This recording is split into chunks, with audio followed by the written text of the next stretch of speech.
My fellow commissioners, judges, and advocates, Ungizo Mchunu hands himself to the police. For that case, Yaga Julius Malema, the contempt of court. So, Julius Malema is adding more additional charges. Ungizo Mchunu must not be arrested for 10 days. He must be arrested for 6 months because he feels that the apology that was given by Ungizo Mchunu was not genuine.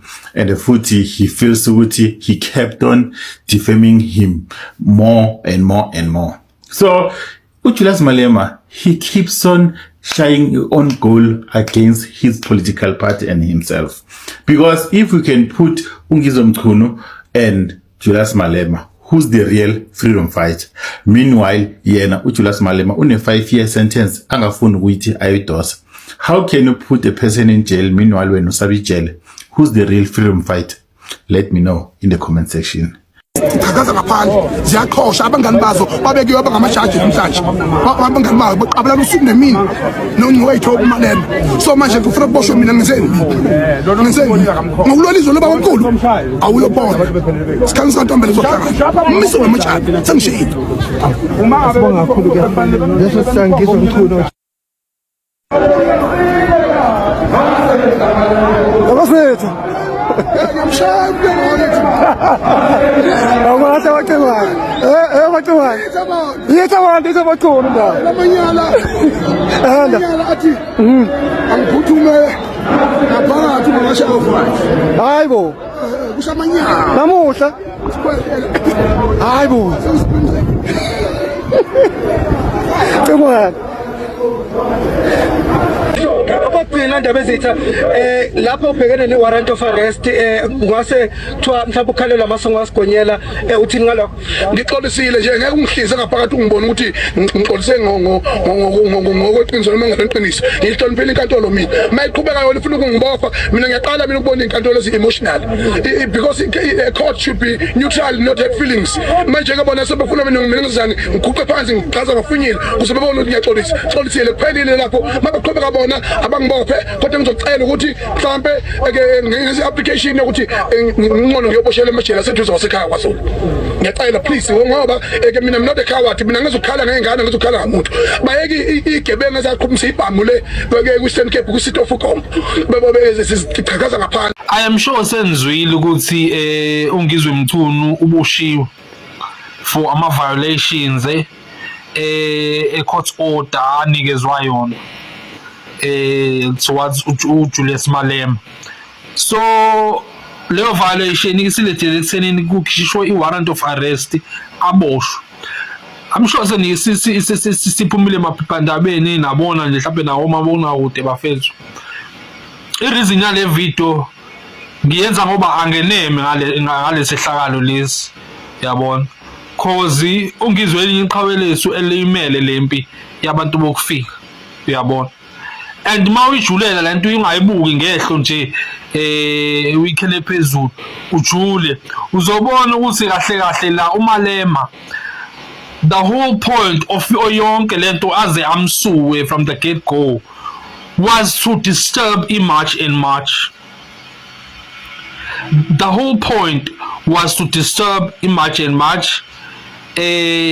Ayiqilazi lo muntu bafethu unama strategies kwipolitiki.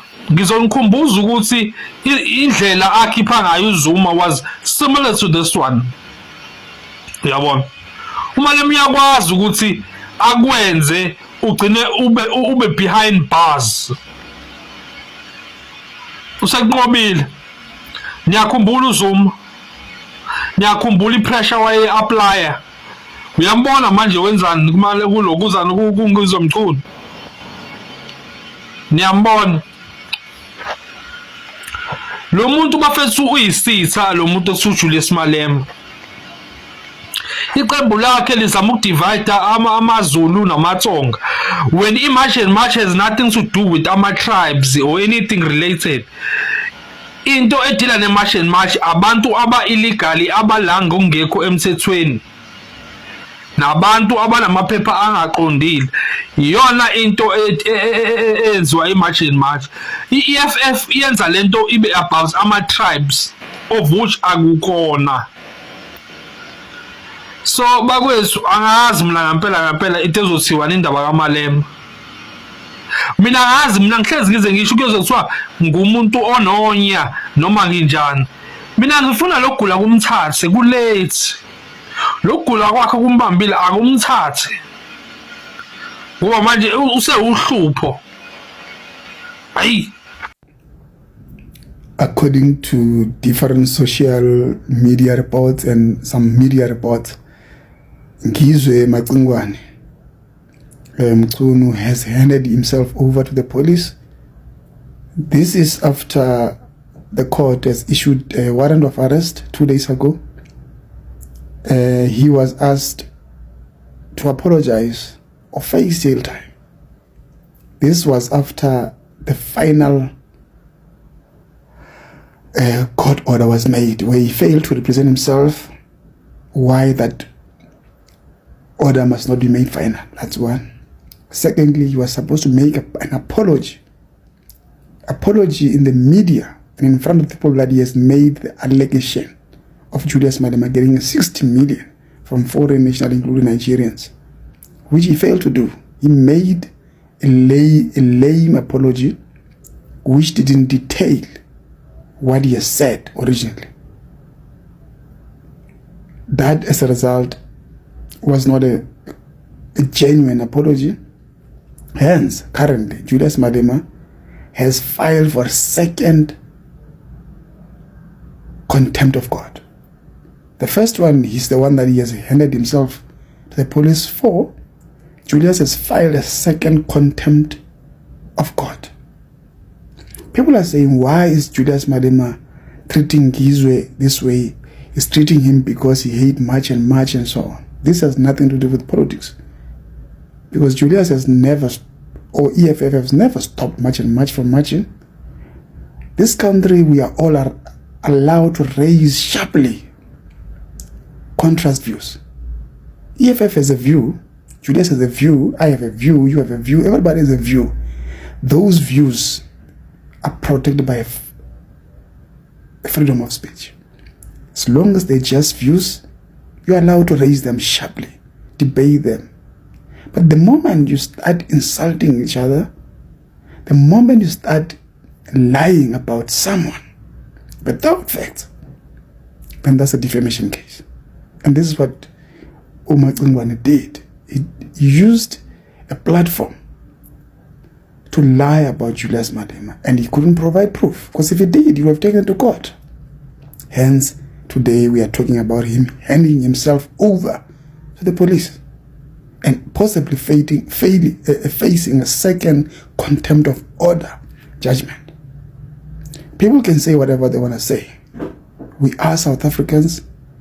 We have the law. This country has a constitution. We can debate issues within the constitution. We can differ. We should be differing. We are only a 32-year-old country. That should sharply raise issues, debate. What is that we want to see this country? What direction do we want to see this country? That we must debate. We must debate without calling each other names. We must debate without fear or favor or contradiction. We must debate. Debate, healthy debates. We must have those debates.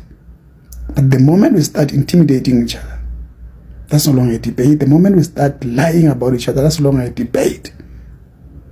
I hope Ngizwe's friends understand this has nothing to do with much and much. This has everything to do with the constitution. As a result, that's why the judges are not standing with Malema, they're standing with the law. If we were to understand that the judges are using the law to send Ngizwe to jail, not sending hate, not using hate or any other thing. The law is what has landed Ngizwe in jail.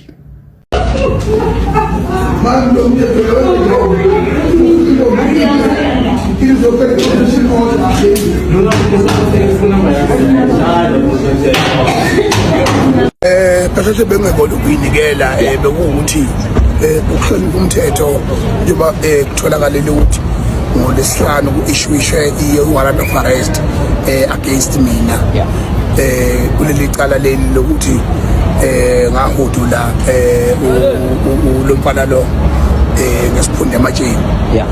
ngaphinde futhi ngawuhlonipha umthetho Yeah. uxolisa okwenziwe uqondene nomthetho nakho kunye ukuthi cha impela siqhubeke nempilo siphambili singalokhu siphazamisana nabantu abanganayo inhloso enhle yaleli zwe laseNingizimu Afrika ngoba njengamanje ngiyafana nempukane ekudleni kwakhe Yeah. ngoba manje ngiyobe ngiphunga nje ngoba ngifana nempukane ekudleni kwakhe into ebalekile ke ukuthi ngithola ukuthi ke uxolo engibenzile akalamukeli Yeah. kunoma lemukele kwasekuthiwa ke ungashawu 5 anginikele emaphoyiseni ngifike emaphoyiseni nangoluleko kwabameli ayekufundisisa kahle amaphoyisa konke lokho athi cha u-AD icala lombhemu Yeah. ukukhipha icala elisha wal-etha lapho elizobuyela enkantolo khona kuyo lenyanga uthi lo 10 days mncane Yeah. usefuna ngigwetshwe 6 months Yeah. uneyinhloso zakhe ngindlela yakhe mina ke anginayo inkinga nalokho Yeah. kodwa nje ke angithi nje ke mangifika emaphoyiseni. Hello good people, welcome back to this channel. If you are new here, please make sure you do the right thing. You press that subscribe button and hit the notification bell. Good people, yabona indaba kaNgizwe Mchunu noJulius Malema asazi iyophela kanjani. Ngoba phela naku uJulius Malema sakathi inkantolo kahle kahle ungizwe ufuna imgwebe 6 months. Asazi ukuthi lokho kuvumelekile na ukuthi uJulius Malema angasiyo inkantolo asikhethele yena isigwebo asifunayo yena njengomuntu ovula icala. Asazi into zomthetho ukuthi isebenza kanjani eSouth Africa, kodwa ke hey inzima le ndaba lena shem kakhulu ngoba uNgizwe Mchunu kukhona abantu abambona ezumuntu obalekile eSouth Africa as much as naye uJulius Malema. Kahle kahle nje iSouth Africa ihlongane phakathi ngalabantu laba bobabili. Sesobona ke ngazo i17 noma i18 ukuthi inkantolo ithatha yipi i-decision, but let's hope ukuthi nje kuzoba konke kuzohamba ngendlela ekumele kuhambe ngayo. Angeke kube no corruption khona lapho or kube khona ngathi akagculiseki khona lapho. Good people, please comment your thoughts below. Tell us what do you think, and then don't forget to like, share and subscribe. Kulungile, bye. See you on the next one.